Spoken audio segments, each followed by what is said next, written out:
Sure. Yeah. I mean, what I can do is explain, kind of do a basic 101 type stuff, but it would be great if people have particular questions or suggestions or point out things obvious things I've forgotten and things like that. Did we show you the plug and hack stuff? I think an updated demo of it would be good because there have been a bunch of improvements since our last work. Okay, so I will close that one then. 221, and there's some bugs in that, so we're probably going to have another version we're going to have to release soon. Yeah. So what I'm going to do is I'm going to create a new profile, because profiles are fun, obviously.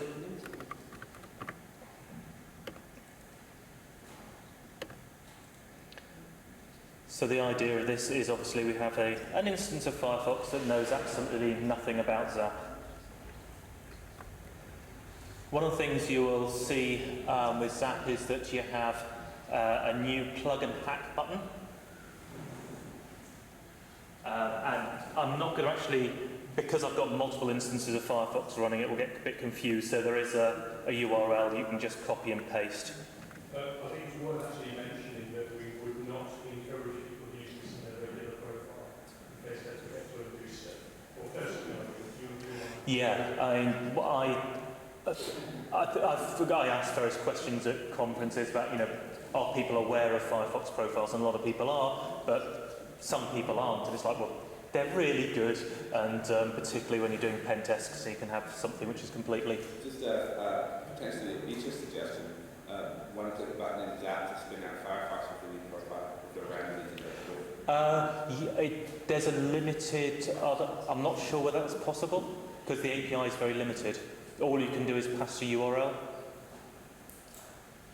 What we can do is we can, from the add-on, do what something similar to the browser does, where it creates a new profile for you. Oh, that would be good. Yeah, because I haven't found a way of being able to direct it towards different profiles. All it is open this URL in your default browser. That's all you have. Java. Right, but Java is. Yeah. Okay. Yeah, otherwise I'm doing native stuff. Yeah. So what you get is a little screen, and there's a thing to click to set up.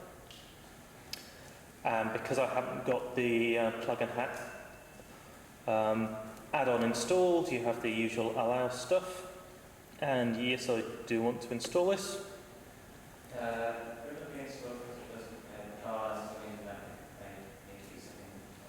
There's actually a Python module called Moz Runner, I believe, that will actually, it just gives you a function that you can call. It'll spin up a new profile and add, and it's automatically installing add-ons that you want.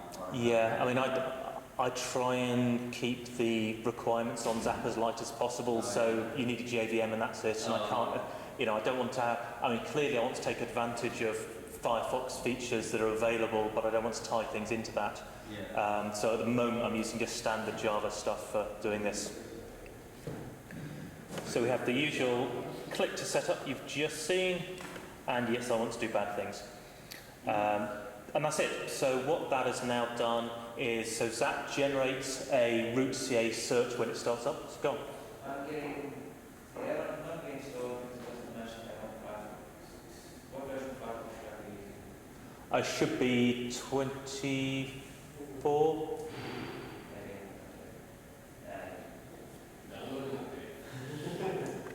That's never before putting in the version. Yeah, it does actually say.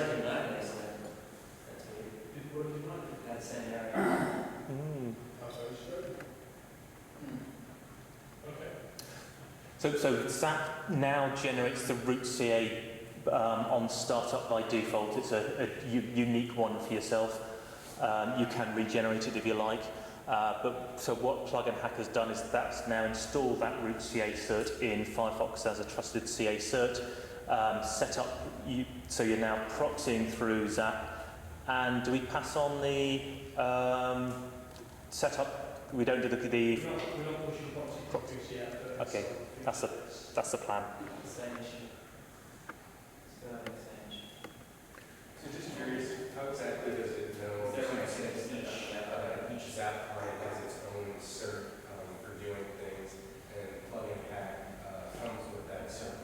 No. Okay. No, so what Plug and Hack does, so we try to make sure that Plug and Hack is completely browser and tool independent. So you can say what features your tool provides. One of those capabilities is proxying. So it's not just for proxy tools. So something like Minion is not exactly a proxy, though it does sub-proxying now. Well, no, it does set up passing the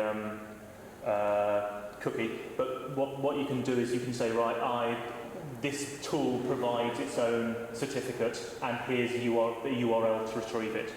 So Plug and Hack will then grab that certificate. So we've got no certificates built in. So you just provide like a file protocol and path or something, right? Yeah.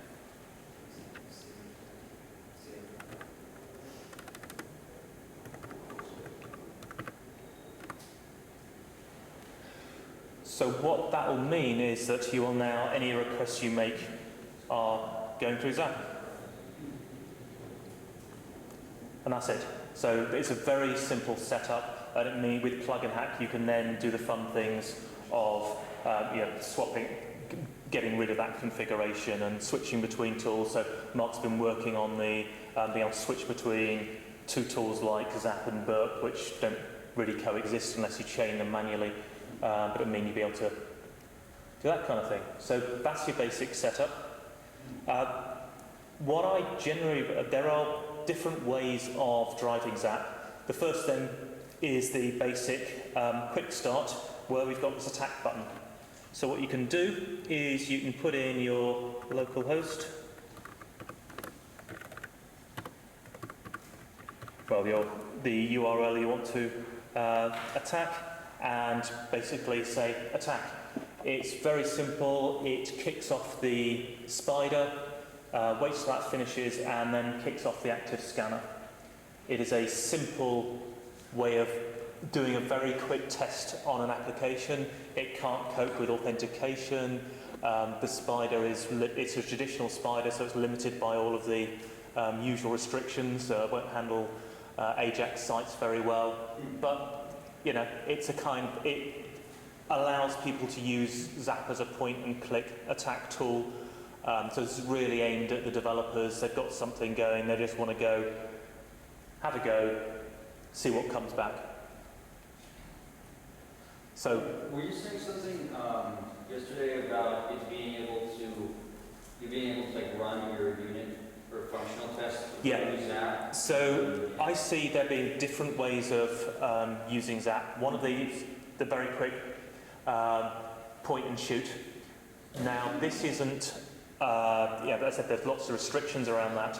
So I think it's much more effective if you explore the application. You can explore it in a couple of different ways, one of which is manually. So that's your standard, using your intercepting proxy, you navigate around your application, doing all the kind of things you expect someone to do. Yeah. As a pen tester, that's great because you learn the application and you can see how it's going on and start building up that map in your mind as well as in the tool. But obviously that's labor intensive. So all you're doing is exploring the application the way you expect it to be driven. Now, if developers have unit tests using HTTPS, then that's another way of exploring the application. So that's another distinct use of ZAP, which is proxying your unit tests through ZAP and then kicking off the ZAP. I mean, I'd kind of recommend proxying the unit tests through first, then doing the spider, and then doing the active scanning. One thing we've got in there is in ZAP is support for forms-based authentication.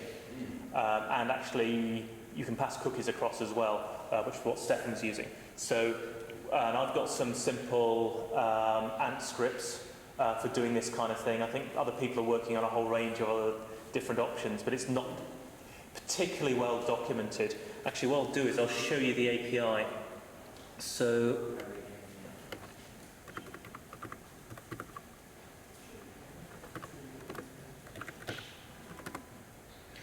if you just point your browser directly at the port ZAP is listening on, then what it does is gives you this kind of introduction. And one of the first links is a link to a GUI around the API.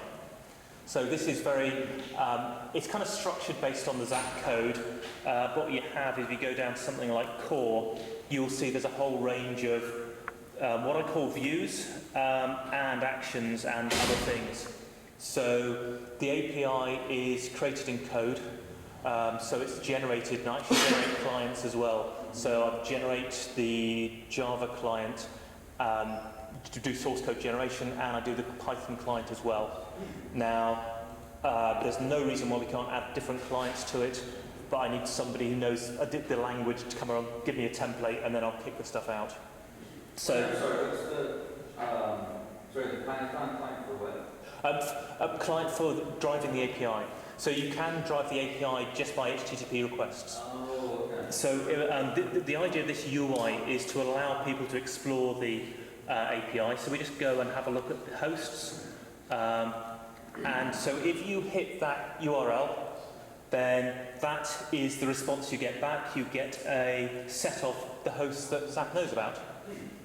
And if you want to, because it's all generated, if you actually want that as XML, then you can have it as XML. It's entirely up to you. That's just, so you actually ignore that part there, that's just for the UI. But the API structure is very simple. It's the format, then the component, then there's a view which where you can see things, an action where you can do things, the name of it, and parameters. So we can actually, if you want to see the alerts, we'll see all alerts, but I'll only count of 4 of them, and we'll have it as XML because it might be a bit easier to see. So there you can get the alerts out. And what you can do is you can actually kick off the spider and the scanner. So what you would typically do is you do the proxying via your unit tests. You would then go to, the reason I suggest using the spider is that so if somebody has implemented a set of functionality and hasn't done any unit tests around it, you've still got a fighting chance of finding them.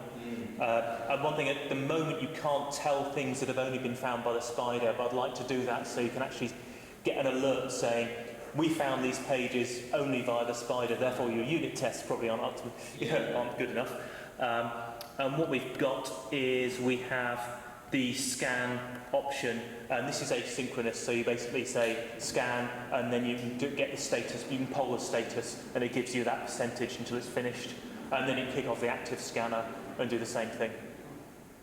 So the most of the API documentation is via this generated UI, which isn't ideal.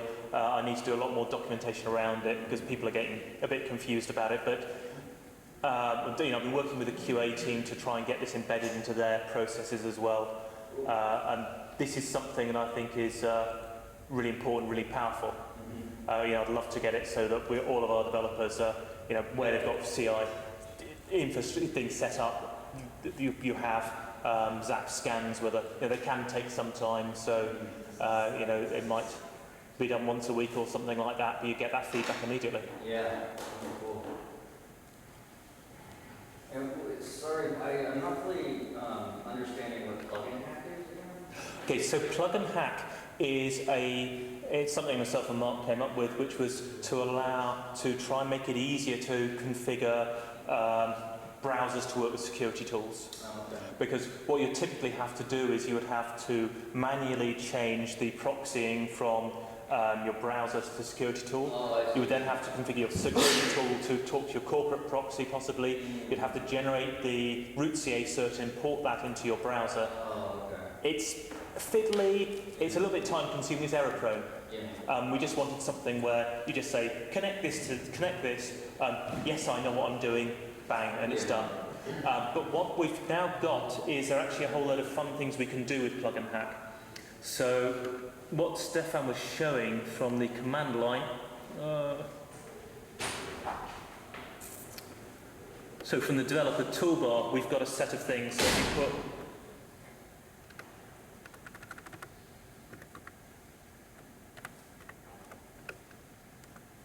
So plugin hack comes with a whole set, the set of commands that you can kick off from the developer toolbar. So you can change your configuration and clear it.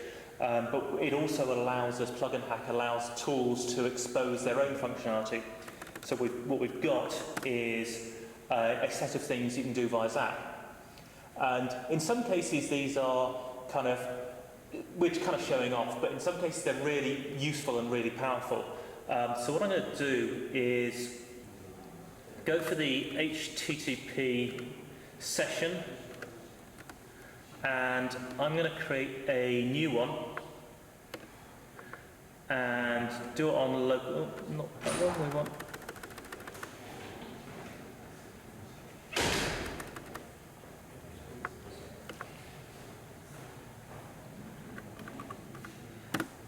So I've now created a new HTTP session, which won't make any difference at all. But what you can do is, actually I'm probably going to have to register this guy, so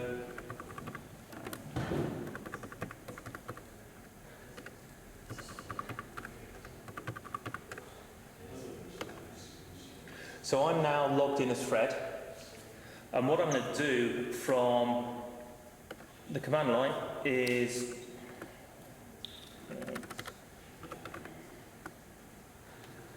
I'm going to create yet another session, and I'm going to call it Jim. And now I'm no longer logged in. And what you can do is you can now go and log in, and I'm going to have to register Jim, so go for Jim.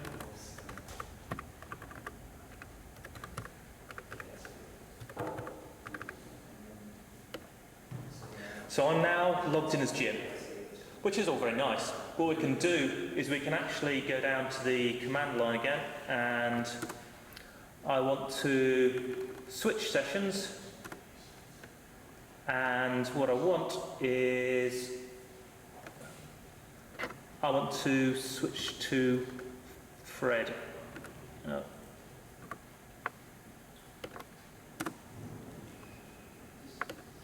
And now I'm logged in as Fred. So what ZAP is able to do, ZAP maintains, if it recognises a session cookie, it allows you to to say, give me a new session. And it maintains these cookies for all of your sessions and allows you to switch between them. So from a pen test point of view, this is really powerful. You don't have to leave your browser. Yeah. You can just go in and start switching between sessions, log in as administrator, go to an administrative page, then switch back to a normal user, and still try and kick off that thing. So there are some things that we can do from the command line which is just that bit harder or just not so intuitive, but it will be, and switching between the browser and security tool. And you can say, right, I want to break on this page and break on immediately rather than having to switch your tool back and back again. Yeah. So, good question. So I started to develop the work. By the way, for anyone had trouble, I had to delete my old ZAP profile because I've had the same ZAP profile since the very first version. Yeah. So that is my whole work. So I started to scan for the spider, sorry, not a scan. Is there a way, can I then go into ZAP and see what was the spider? Right. See that it's spider? And I type the spider's legs, is there any way to do it? Yeah, so there's a disconnect between the API and the UI, which it was just, for technical reasons, I'd like to fix that and will at some point. So you can do API calls to get things back. And what you can do is if you actually go to, do we have any? Right, if you look in the ZAP UI, all of these, you'll see this little fuzzy thing, which is a spider icon. Yeah. So that shows, so something like the search page, you can see there it's got the spider icon. If I now go to the search page, that spider icon has disappeared. So basically you can see all of the pages that you've found by the spider but haven't visited manually. I see. And so that's kind of useful. It's a good way of seeing what's going on.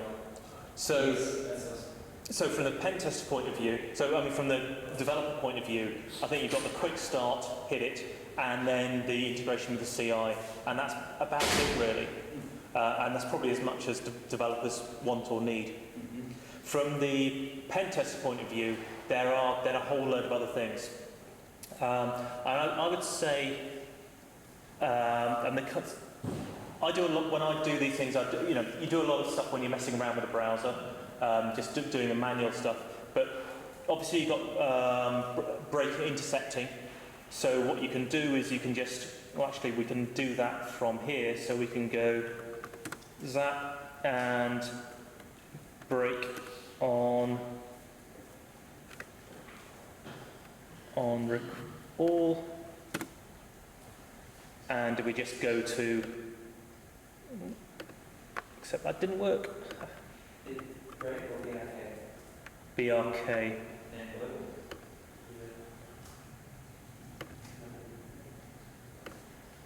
I need to put true. And that now nothing will happen because that has been intercepted in ZAP, and we can go in and we can change things to whatever we want. Now what this actually does is these two little buttons at the top. So these are for intercepting requests and responses, which some people miss. But basically what you can do is you can then step through, and that just goes through one request at a time, or you can press play, and that then just submits everything and in that case, product not found. So these are quite useful. What you can do is, and one thing is worth pointing out, is right-click on everything in ZAP, because there's loads of options, and it doesn't matter whether you just look at a response and highlight something. There's a load of right-click options there. And really, so one thing we've got is you can add a custom breakpoint. So rather than have it, because I had problems with an Ajax application one time, there's so many things going on in the background, but what you can do is you say, right, you've got a fairly fine-grained options on whether you want to, matching exact regex, signal case inverse on individual strings. So you can essentially set up custom breakpoints to break on particular criteria rather than on everything. It's quite useful when you've got, Ajaxy sort of calls going on. You can just say, right, I just want to break on this thing, carry on. Oh, right, now you've hit it. So that's the kind of standard stuff where you just what we have down here is all the alerts that have been found, and you get more details. You can double click on them, you can find more information. What we try and do is fill out a lot of as much sensible stuff as possible. There's options to flag things as false positives if you want. You can put more information, and all this stuff is available via reports, which aren't that pretty, but hopefully we'll get a bit prettier when one of the Google Summer of Code students finishes. One of the other fun things we can do is fuzzing. Now, this is not as extensive of Burp, and that's one of the requests. We've actually had quite a lot of requests to improve this fuzzing. But what you can do is we'll just have a look at one of the requests. And the way you use the fuzzing is you highlight something in a request. As soon as you do that, then there'll be a right-click option to fuzz. And what you have then is a pull-down list of all of the fuzzing files that we have available. Now, we come with the JBro fuzz ones built in. One thing I should have mentioned is the ZAP Marketplace. So there's this little button here, which takes us... Do you mind interrupting? No, please, go ahead. Now, how do you filter the ZAP stream? You can't. That's a request for, that's been quite a few requests for that, so that's one of the things I want to get in the next major version. You can filter the history tree. If you go down here, there is an option there to filter. There's quite a few criteria. I need to add some more regexes and things. I want the same kind of thing on the sites tree as well. So what I found myself doing is clearing the ZAP session frequently, so I've got a few true issues. So one thing I should have mentioned is the ZAP Marketplace. So we have this option to check for updates. And also, so ZAP there's a core, and then there's loads of different functionality being added. You can't filter easily, but you can actually delete entire items out of the history. Yeah, you can right-click and delete things. So you can actually right-click on a node on the site tree. If it's like, for example, if you get a pile of Google crap in there while you're browsing, or testing something, right-click on the node and just delete it. The other thing you can do is, so have a look at something like this. You can right-click and exclude from proxy. And so we've got a whole this different section of things that you can exclude from the proxy, exclude from the scanner, exclude them from the spider. And I think when you do that, it actually deletes it from the sites tree as well. It might be worthwhile to add to the plugin hack components, and I don't know how hard this would be, but the option and but the option to turn off all of the communication with non-target sites, like, so that you basically. We've talked about that, yeah. So what we're thinking is you can turn off malware sites and everything like that. yeah, well you can do that from either end. So at the moment the way it works is a tool you send a path file to the browser and it can generate that dynamically to exclude anything that you specifically want to look at. So but, we can include things like Firefox updates and malware. Yeah, and we need to put that in ZAP as well, because this exclude from proxy doesn't really exclude it, it just kind of hides it from everything. So we're still proxying things, and that's a pain for sites that use cert pinning, like Android ones. So people have asked for sites to be able to exclude sites from just do full SSL pass-through rather than trying to rewrite them, which is a good request. There's other logic you can do well where you use SNI decide whether or not to terminate SSL based on what certain is. So you can do that. Like as a tester, what I was expecting or what would be awesome is if I can just say ZAP set scope dispatch. Yeah, one thing we have got is we have got a concept of scope. So actually I should have pointed this out. If you right-click on something, so we have the idea of context. Yep. So you can. Yep. And what you'll see is there's an option to say whether it's in scope or not. So you build a list of things, is that right? So you flag things as being in scope, and then do we have the? I know that in the history tab we can just, if you click on that button down there, you only see things that are in scope. Which button? Target? Yeah, the target one down at the bottom of the history. So you can filter things out of your history tree. You can't filter things out of the sites tree yet, but again, that should be exactly the same. So the idea of scopes is these are areas of they could be an application. So in this particular case, they could be the same as a site. Or they could be part of a site if you've got co-hosting, got lots of applications on the same site, so you only want to look at part of it. You could have an application that is across multiple sites, a distributed application, in which case one context could cover multiple sites or multiple parts of sites. But the idea is context is something you want to associate information with, and the kind of, so this little... what's the number to the left of the game in the history tab? 1, 2... That's just the ID, the request ID. So it's the first, second, third request. For me, it's not sequential.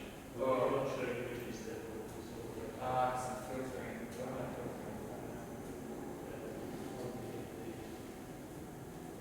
I think by default you don't get to see images.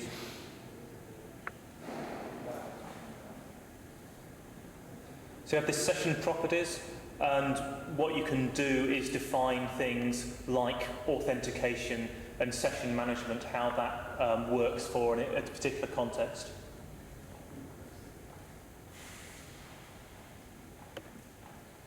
So one of the things I was mentioning is that we have this marketplace, which I won't be able to connect to because I'm not online at the moment, but we actually have an online set of, so we have a certain set of add-ons that you get by default, but then you can download them dynamically from an online marketplace, which is just a Google code repository, so we're just pulling stuff down, but that includes things like the fuzzDB files, is one of the standard add-ons, one of the popular ones actually.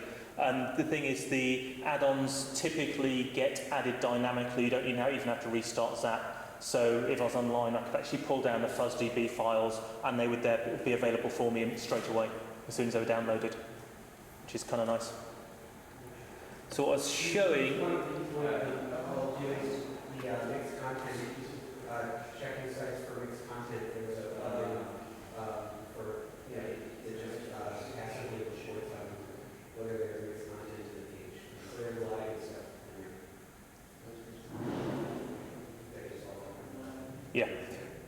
So, but I think, I'm not sure how many people actually see that. Quite a few people use it, but I get the impression some people don't, which is a little bit frustrating.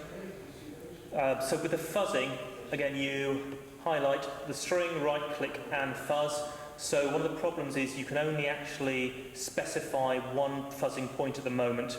So that's something that I want to change, and it's been a long-standing request. But I really want to make this a lot more powerful.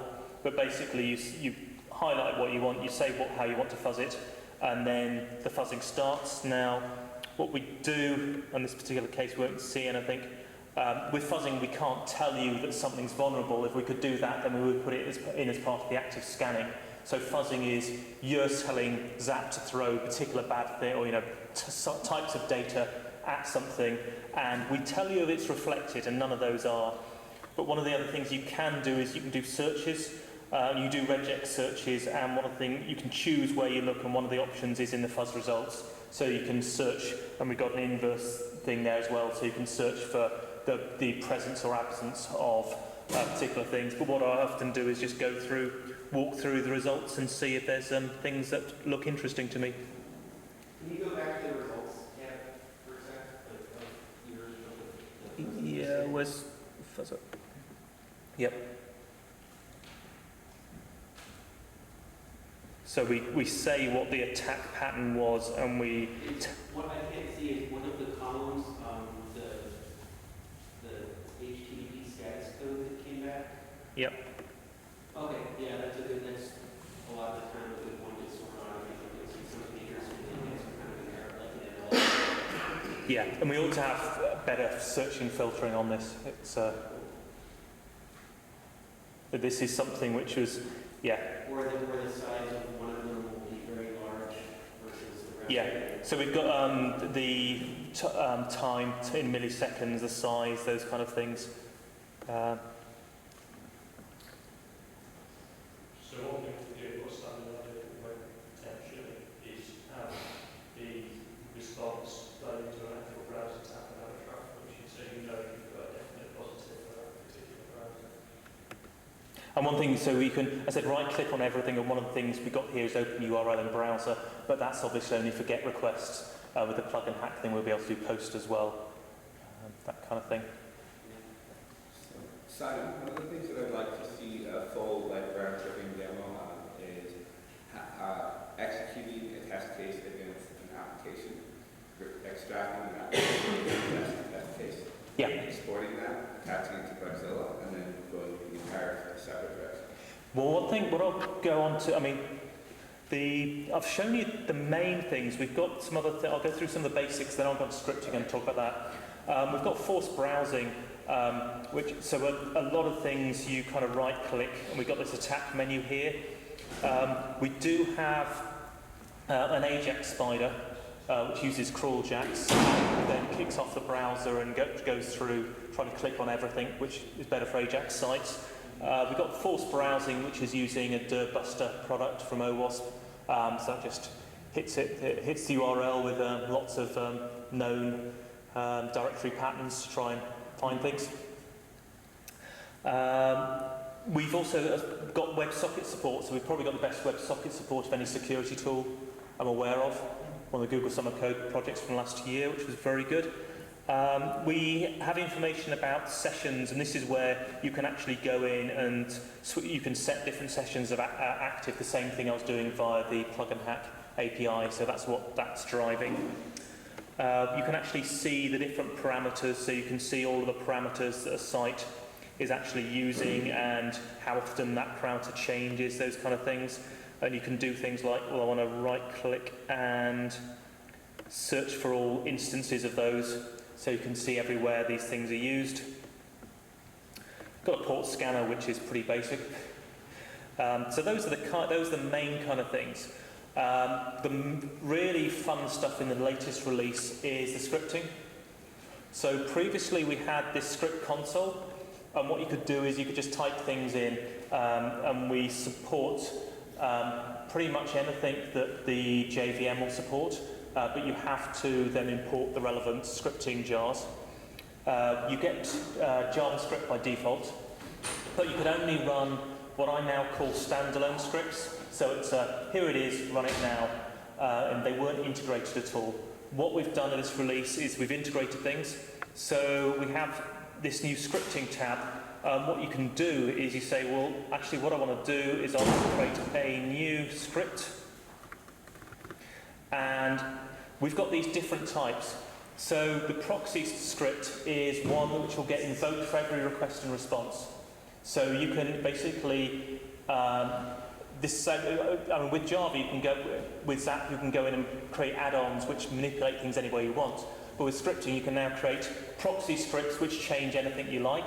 Passive rules, so passive rules can just look at the request and response and flag things based on what you see.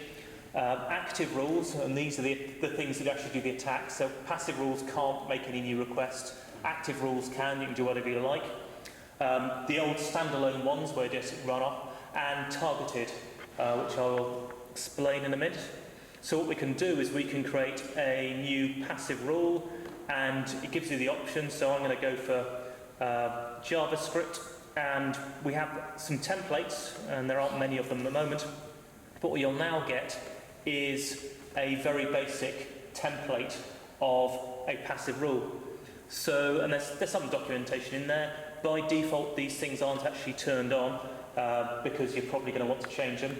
But you right-click, enable script, and if I now make a request, then we'll have to wait until the rule is run, because the passive ones happen in a background thread. But now that is, we have raised a alert, a passive alert via a script. So what you can do, I mean, obviously because ZAP's open source, you can go in, you know, if there are particular things you want to do that you know ZAP doesn't do, particularly around the passive and active rules, you can actually create them in Java. But pen testers who are actually doing a pen test, you're in the middle of a 1-week pen test, you haven't got time to download Eclipse and work out the structures. You can just create a template like this, hack stuff in, play around with it and get it working. Sorry, I missed standalone and targeted. What's the difference between those? Right, so standalone is just run it now. Targeted, I will create a targeted script.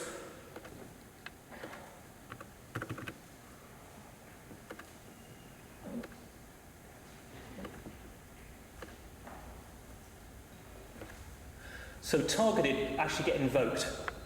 So in this particular case, I can now go to the sites tree and I can right click on something and it's a invoke with script and it will give you the targeted ones. So targeted script, so you might have something where, and as you can see now, it's been invoked with that script.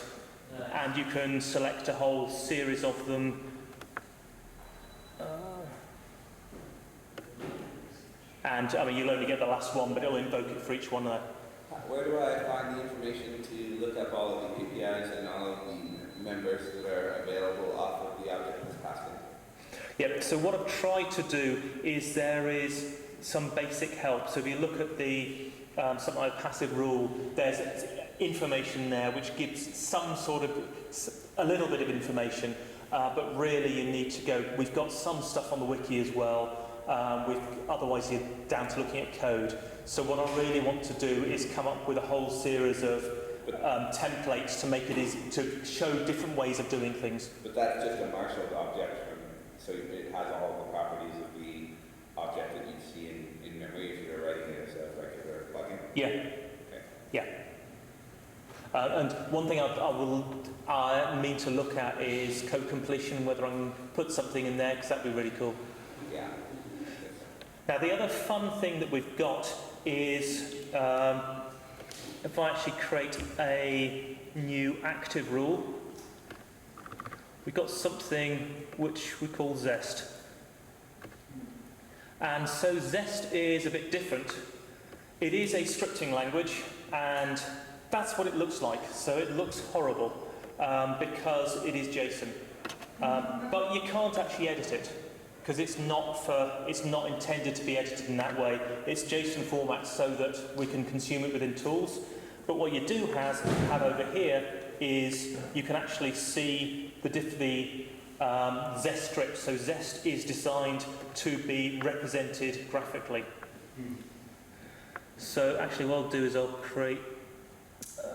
so this is a good time to go for an example of finding a vulnerability and creating a Zest script for it.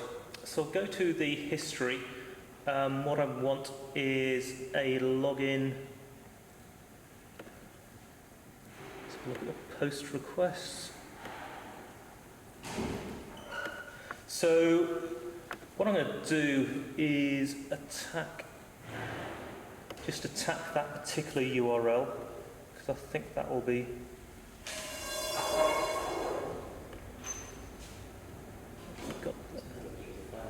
No, that's a pain. Because I didn't, so I need to...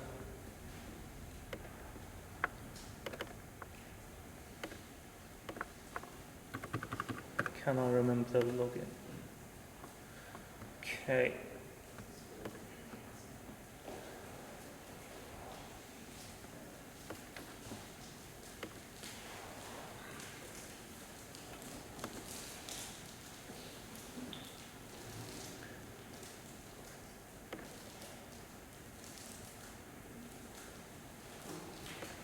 So what we've done is, so as part of the scan, found there is an SQL injection vulnerability. So this is, okay, great, we can now tell the developer that they've had this problem using Bugzilla or a PDF or something equally useless to the developer or not ideal.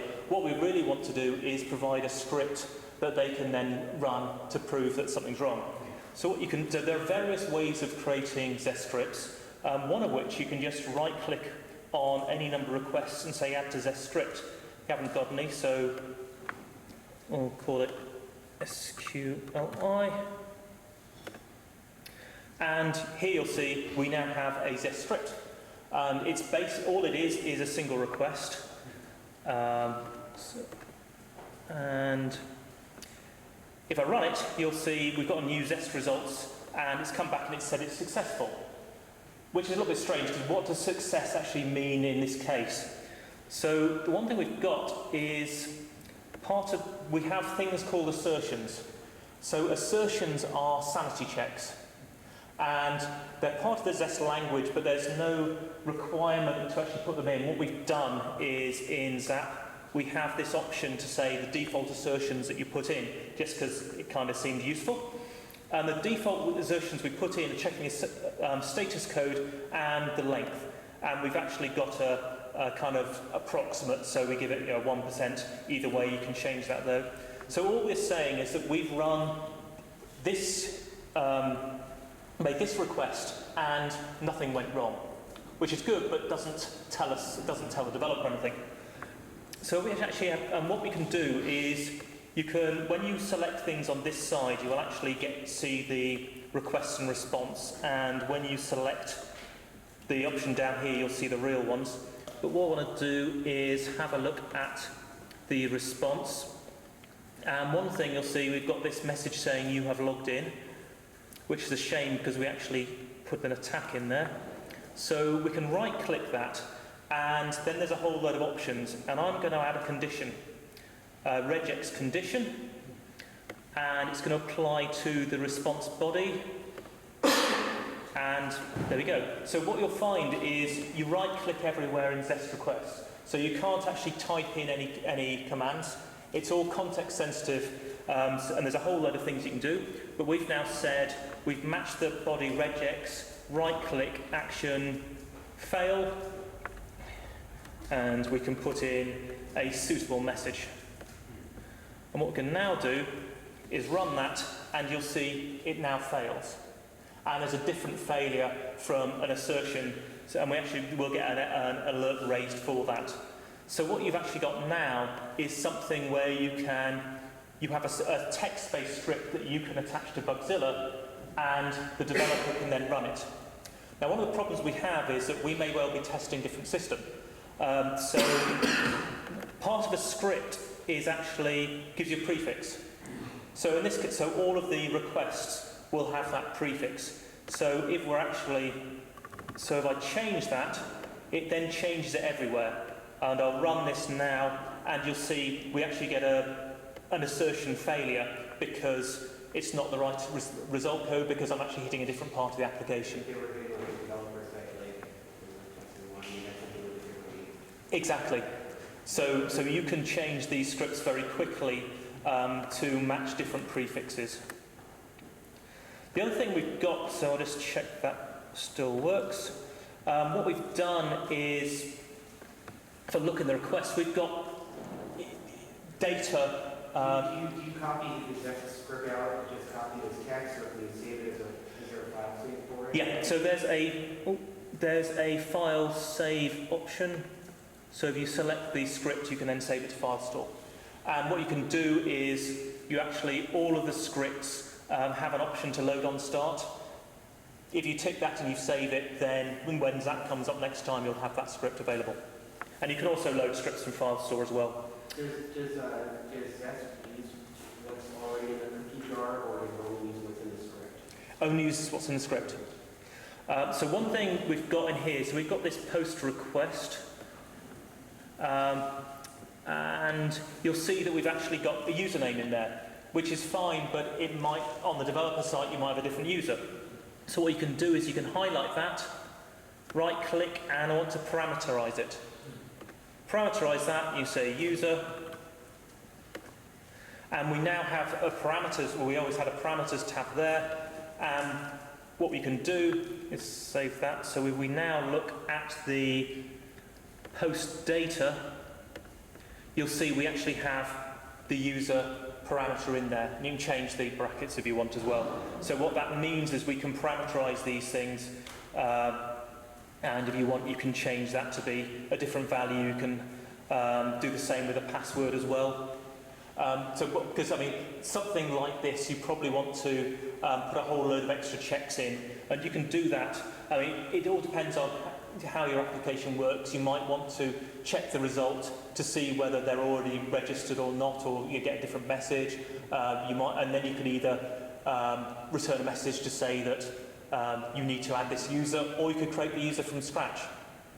Is Zest only for single-step operations, or do you use it also and have, let's say, you have to do, let's say there's a post and then it has to grab the result from it, and then you would insert that value into another. Okay, so if I go to, well, what I'll do is I will go,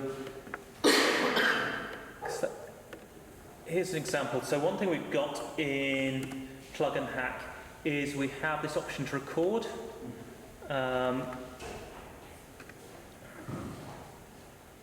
So I'll record that, and I'm going to go to the Contact Us page and see if I can find get this right, a suitable. So we found a vulnerability there, and I will turn recording off. What we should now see is we've got a default script, and that's got two requests. It's got the get and the post, and it's also got an assign, which is a little bit strange. So again, so this is all part of the Zest language, but putting the assign in there is something Zap's trying to do to be helpful, because one thing Zap does is, if I clear this filter, we'll see Zap, see there's an anti-CSRF tag. So Zap recognises anti-CSRF tokens. It's very simple pattern matching, so it doesn't recognise, and that's one of the things that's important to do, is to actually go through your application and make sure things like the session variable, the anti-CSRF tokens are being recognised. Because once we do that, Zap can actually notice that GET request, the response for it, actually included a anti-CSRF token. So it spotted that we were setting a token value. So it actually recorded that in an internal structure, and then it noticed that when we were doing the post, it did actually post that anti-CSRF token. And so what we actually did is we recognized that the code recognised this token was being used. We've already saved it, so it created, I think as soon as you do the get, add the get, it then puts the assign in for you. And what that assign does is it's got the variable name, the form ID, and the field. So it's actually pulled out that token and stored it in the CSRF1 variable, and then it's automatically reused that. So if I go to this script and run it, okay, here's an example where you see the. So would it do that if a new cookie had been set also, or? It'll handle cookies, yeah. So new cookies, it'll handle just as normal. And if they were part of the content of the page, let's say a name or something like that would appear, let's say it would appear between this text string and between this text string. Yep, so what you can do is we can look at the responses and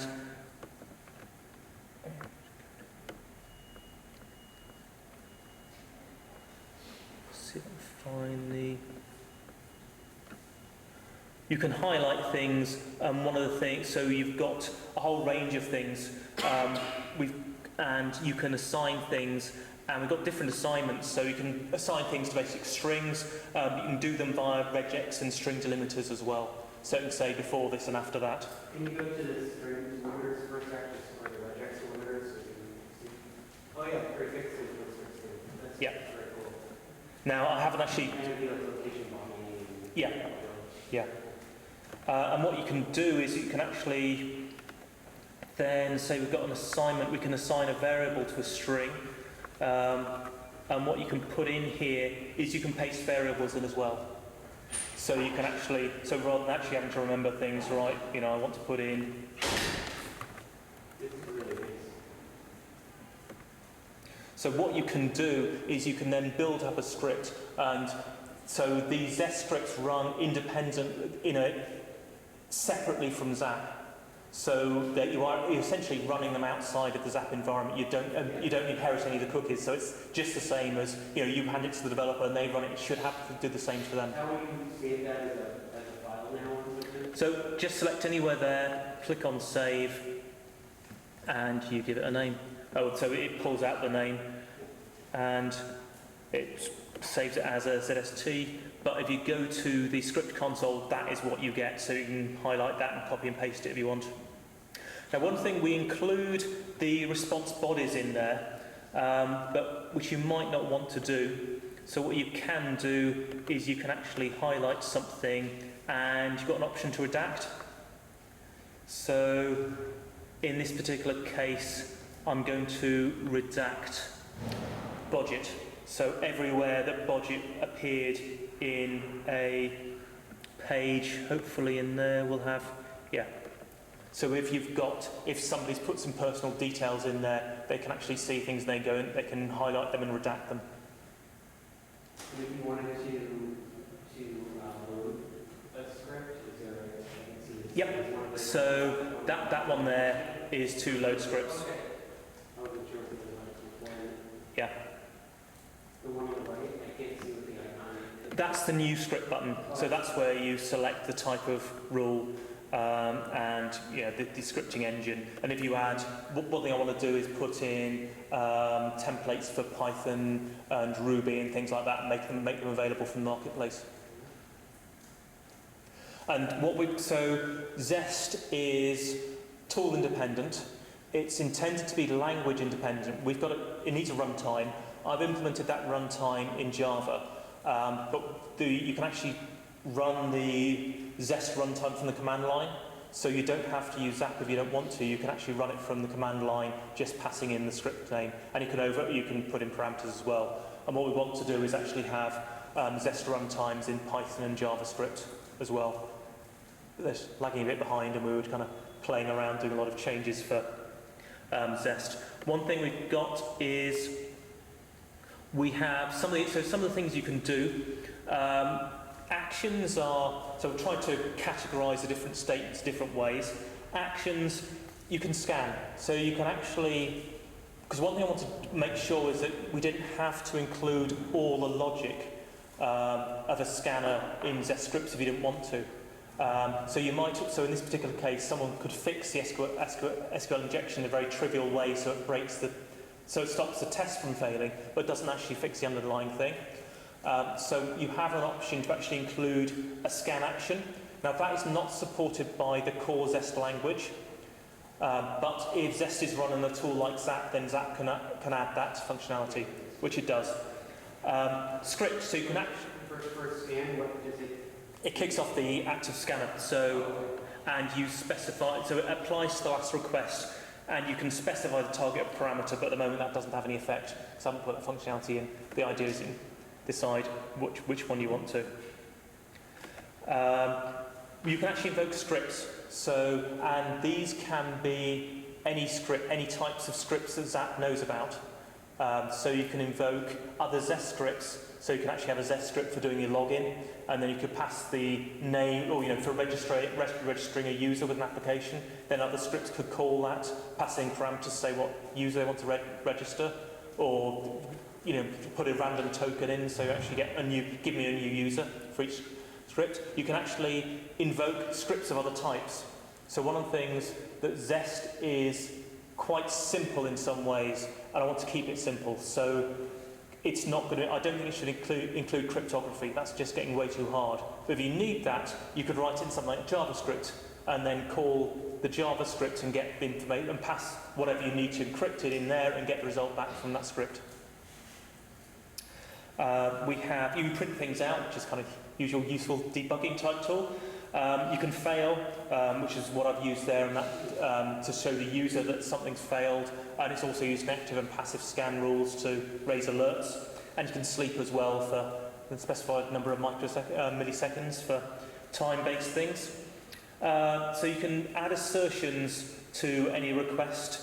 Got these assignments, so you can based on a string, form field, the delimiters, and you can place things in variables as well. So you can actually say so what you might often want to do. You were talking about using it from the command line. Can you give it the parameter names in the command line also? Yeah. So Start the countdown before somebody turns this into a plug-in. So you can actually say, right, I want to replace a regex in the response body with this field, all those kind of things. So we've got conditions, so these are your if then else. At the moment they're simple ones, but Alessandro, the Google Summer of Code student who's also working on this, has added complex conditionals, so you can have as many and, ors, and build up things like that. And you can put loops in as well, so you can loop through sets of strings that you put in and loop through files. And those files we pull from the fuzzing files that ZAP knows about. So you can loop through any of those and loop through integers as well. And you can add comments, which I've done to some of these. So I think, so that comment there, you just hover over them and you get all the information. So that's, one other thing is, can't see it. Right, there should be something surround with loops. I'm confused. There should be another one for commands, because what you can return with it, or you can break out of loops or do next as well. Not sure why that's not there, but this is a dev build, so might be slightly broken. So the idea is Zest is trying to be a simple but effective security scripting language, and it's designed to be used by security tools and to be built into them. And what you can do then is you can do all this stuff where you can select a whole set of requests, right-click, and just add them to the Zest script straight away. So you can make use of a lot of the context in the tool, so you don't have to start typing all these things in. And as you noticed, what I was doing a lot of the time was highlighting things, right-clicking, and then being able to do things. So look at that. Response, you highlight things, and then you can do all these Zest, conditions, assignments, actions, those kind of things. So one thing we're doing is we're writing an alert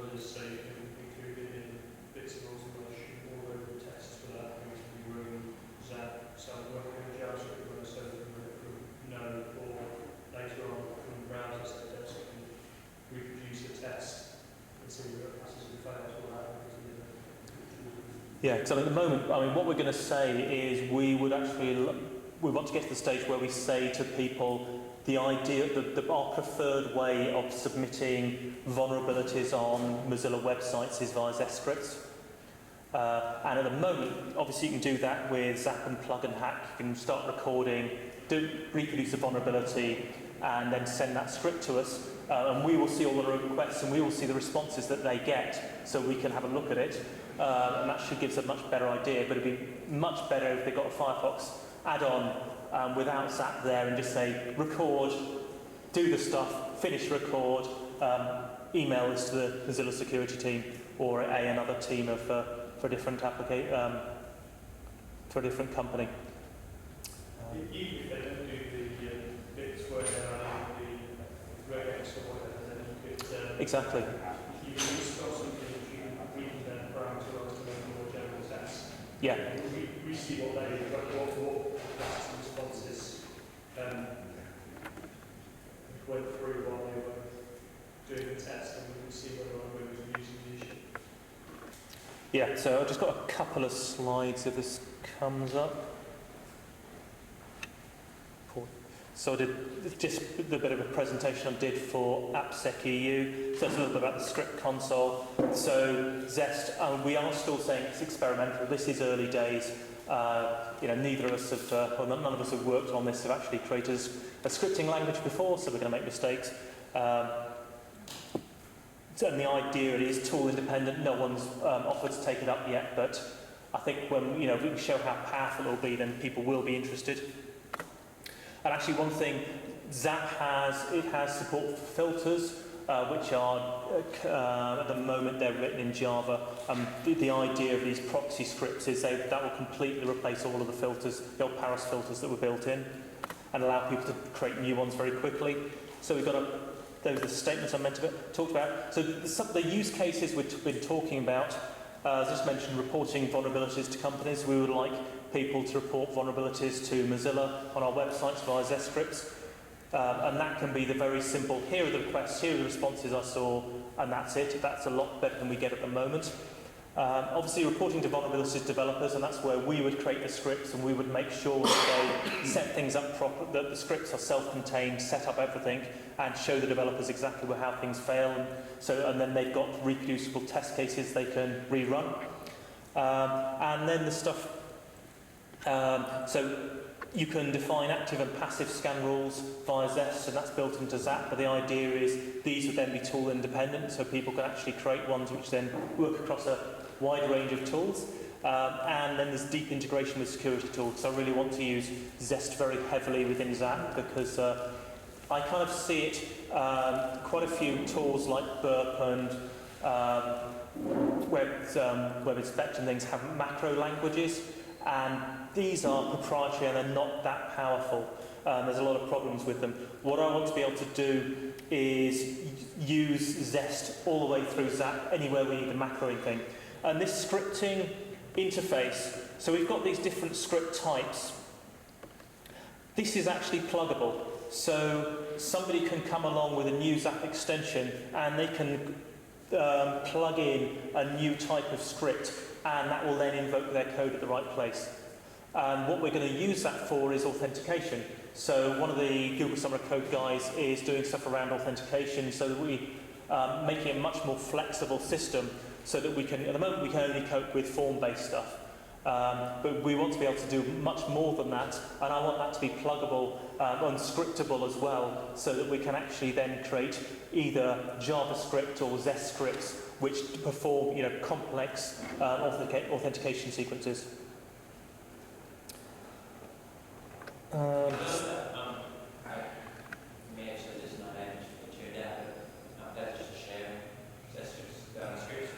Yeah, so you can, what you can do is, we've got this option to save, so if you actually select any script, you just save it to file store as a .zst file. This is what you get, so it is the JSON, so copy and paste that in your library and save it. You can load scripts.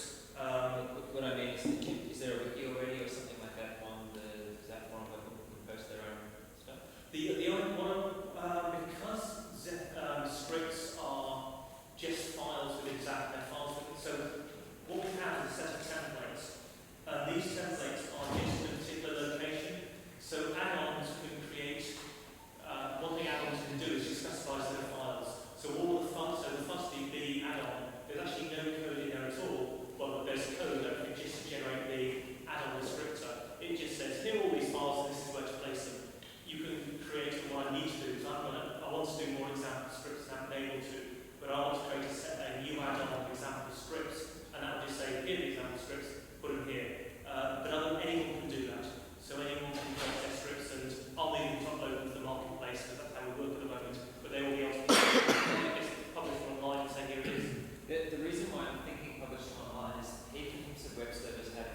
weird tiny little things that will break. You know, you've got an entire script that should work, but then they do something stupid, like stuff something up. So if you're trying to write your own script, it'd be awesome to have a reference of all sorts of, like, heaps and heaps of scripts that people have written. Exactly. I'm really, you know, I need to do some example scripts.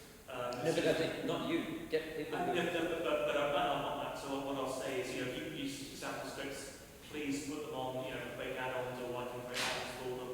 I mean, one thing that would actually be quite useful to have a very simple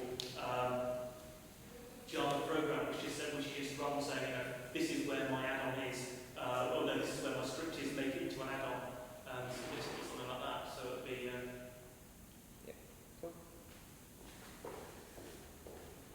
Any questions about Zest or ZAP or any related things? Was Zest made for ZAP exclusively? The idea, it came out of things we wanted to do for ZAP, but we decided to generalise it. So we tried very hard to make it all independent. So Zest is a project on GitHub and it includes no ZAP code at all. And so we've tried to implement it in a way that is not, obviously it's influenced by ZAP, but we've tried to make it as independent as we could.